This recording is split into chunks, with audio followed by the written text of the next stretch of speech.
The United States is facing an unprecedented and deeply concerning situation. The current government shutdown has now dragged on for 37 days, marking it as the longest in the nation's history. What began as a political standoff between lawmakers in Washington has gradually spiraled into a nationwide crisis, one that touches both the economy and the political stability of the country. A government shutdown lasting over a month is not just unusual, it is virtually unheard of anywhere else in the world. The repercussions of this prolonged closure are now being felt in every corner of American life. Earlier, I shared on my Telegram that the economic toll of this shutdown is staggering. Analysts estimate that the United States is losing approximately $15 billion per week in economic output. That is not a small number. It represents a significant drain on an already fragile economy. Millions of Americans are being affected in very real ways, and it is critical to understand the depth of the consequences. Unlike previous shutdowns, which typically ended within days or a few weeks, this one shows little sign of resolution. The longer it continues, the harder it becomes to repair the damage. In past shutdowns, while the economic pain was real, it was generally temporary. Federal workers were always confident that they would eventually receive back pay, contracts restarted, and the economy rebounded quickly. This time, however, the situation is far more complex. The U.S. economy is more fragile than it was just 7 years ago. Inflation continues to put pressure on American households, limiting their purchasing power, while job growth has slowed significantly. At the same time, public confidence in Washington's ability to manage even basic governmental functions is eroding, and that uncertainty is creating a ripple effect that extends far beyond the federal workforce. Speaking of which, there are now roughly 650,000 federal employees who have been temporarily laid off or furloughed, but the impact does not stop there. Millions more Americans are starting to feel the indirect effects in their daily lives. A recent Bloomberg report highlights economists' warnings that what once would have been a temporary disruption could now become a sustained economic drag. According to the Congressional Budget Office, if the shutdown continues through Thanksgiving, up to $14 billion in economic output could be lost permanently. Weekly losses across industries are already being reported in the range of $10 billion to $30 billion, affecting sectors from defense contracting to public infrastructure projects. The human cost is also mounting. Bloomberg reports that the current administration has suggested not all furloughed federal workers may receive retroactive pay. This uncertainty only adds stress to employees who are already struggling to make ends meet.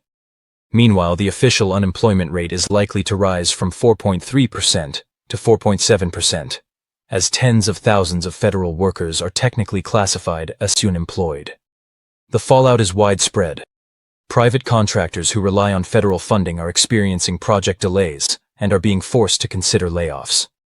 An estimated $24 billion in federal spending on goods and services has been frozen. Companies involved in everything from road construction to defense contracting, or even cleaning and maintenance for government buildings, are struggling to pay their own employees. This creates a vicious cycle, as layoffs in these sectors only compound the economic pressure on local communities. Small businesses are also being hit hard. The U.S. Small Business Administration has been unable to issue new loans, leaving over 4,800 small firms without access to nearly $2.5 billion in much-needed financing.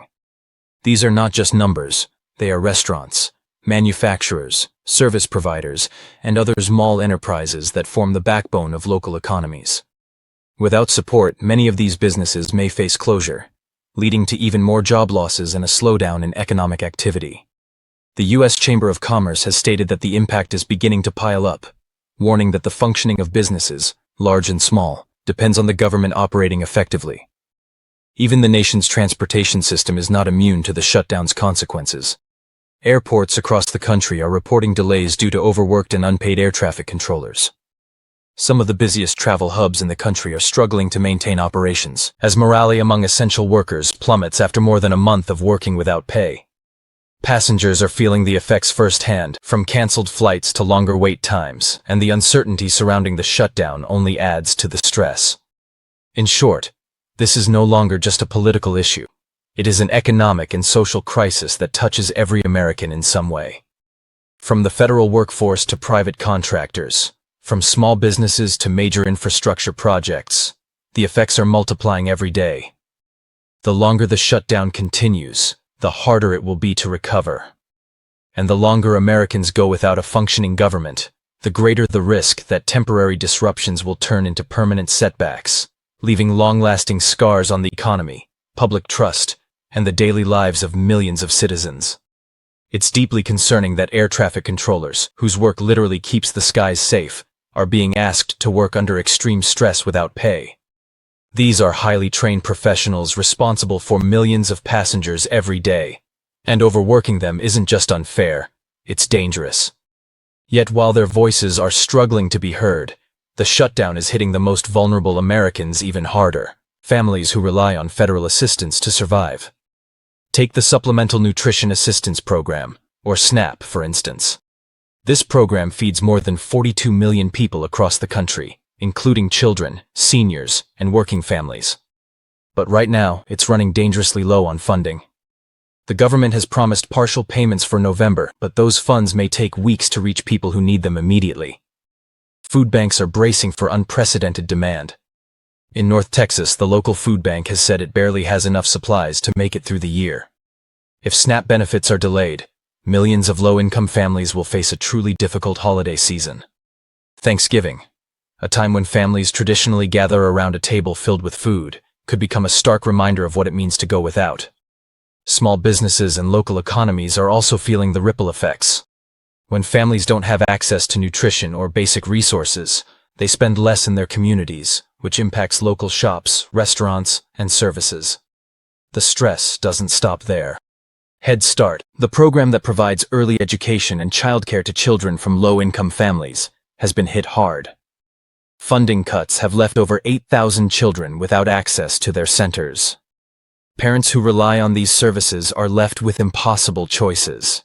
They can't go to work, children can't attend school, and private childcare is often unaffordable. For these families, every day becomes a balancing act between survival and opportunity. What's striking is how little attention these human costs receive in mainstream media. While millions of Americans are skipping meals and struggling to get by, the government continues to spend millions on activities that have little to do with public welfare.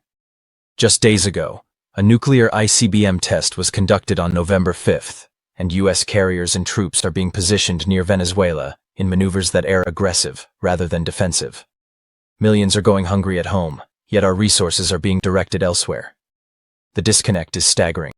The voices of those affected by SNAP delays, food shortages, and Head Start closures are being drowned out, and that is a major problem. If this shutdown continues, the consequences will only escalate. The political deadlock in Washington shows no sign of compromise, and as this shutdown enters its 6th week, it has become more than a political story. It is a growing economic and humanitarian crisis, one that worsens with each passing day. Families are under extreme stress, children are missing out on early education, and millions of Americans are facing uncertainty about how they will feed themselves and their loved ones. It's critical that we talk about these issues, shine a light on the people who are suffering, and demand accountability. The impact isn't abstract, it's real, immediate, and deeply personal. I want to hear from you. What are your thoughts on this situation? How do you think we can hold policymakers accountable while supporting families in need? Share your perspective in the comments below. Every voice matters, and your insights could help bring attention to a crisis that deserves far more urgency. Thank you for taking the time to watch and for standing with those who are struggling in these challenging times.